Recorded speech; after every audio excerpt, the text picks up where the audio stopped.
안녕하세요. 산티아고입니다. 오늘은 2025년 7월 30일 수요일이고요. 매일 책 10쪽 읽고 글쓰기 242일차가 되었습니다. 계속 읽고 있는 책, 부사가 없는 삶은 없다. 오늘 읽은 단락은 제발, 신이시여 제발입니다. 이 부분 읽고 제가 느낀 점을 저만의 글쓰기로 써보고 말씀드려 보겠습니다.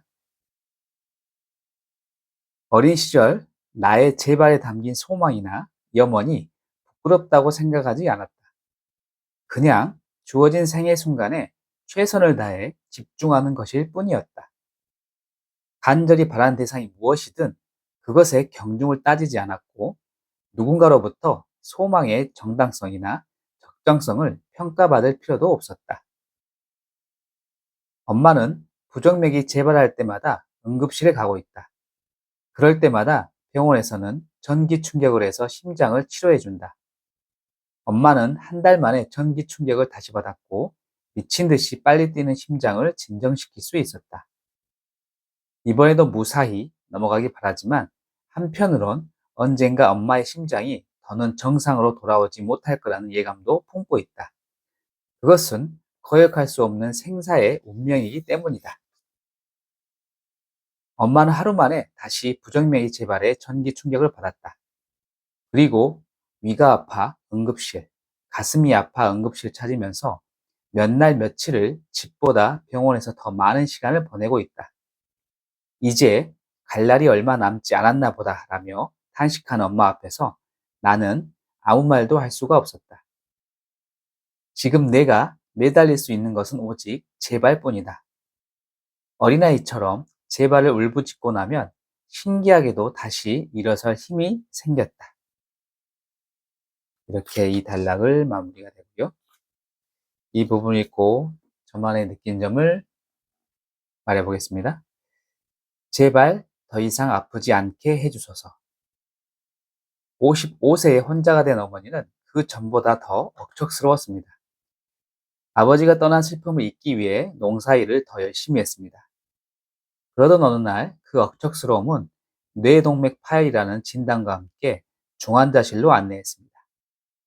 자식의 입장에서 병상에 누워있는 부모를 본다는 건 정말 가슴 아픈 일이었습니다. 해드릴 수 있는 게 없었습니다. 아직도 그날이 필름처럼 스쳐갑니다.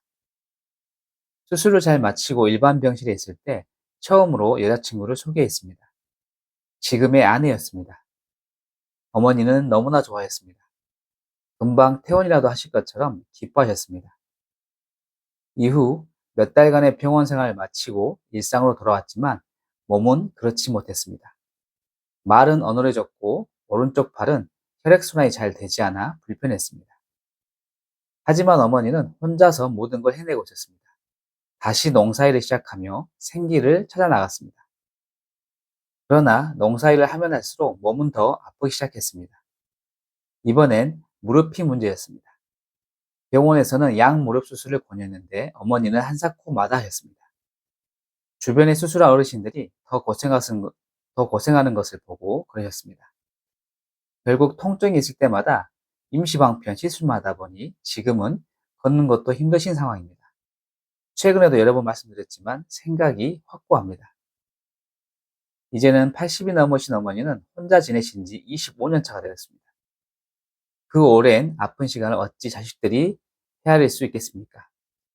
뇌 수술과 무릎 통증의 아픔을 안고 가면서 어찌 보면 혼자라는 슬픔도 오랜 시간 지녀왔을 그녀입니다.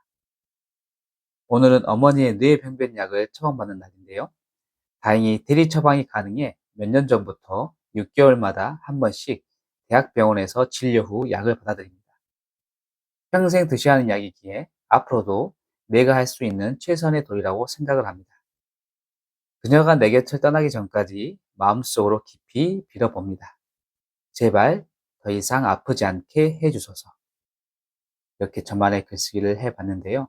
오늘 소희 작가님이 제발 신이시여 제발 이러한 주제로 어머니와 그리고 병원에서 보았던 어린아이의 느낌을 글로 옮겼었는데 저는 저만의 느낌으로 어머니에 대한 글을 써봤습니다. 여러분도 혹시 부모님에 대한, 그리고 애틋한 감정, 그리고 안 좋은 감정도 있을 거지만 이러한 부분을 한번 글로써 표현해 보는 시간을 가지면 마음의 치유를 받을 수 있는 그런 시간이 될 거라고 생각이 듭니다. 오늘 이렇게 마치고요. 내일 또 뵙겠습니다. 감사합니다.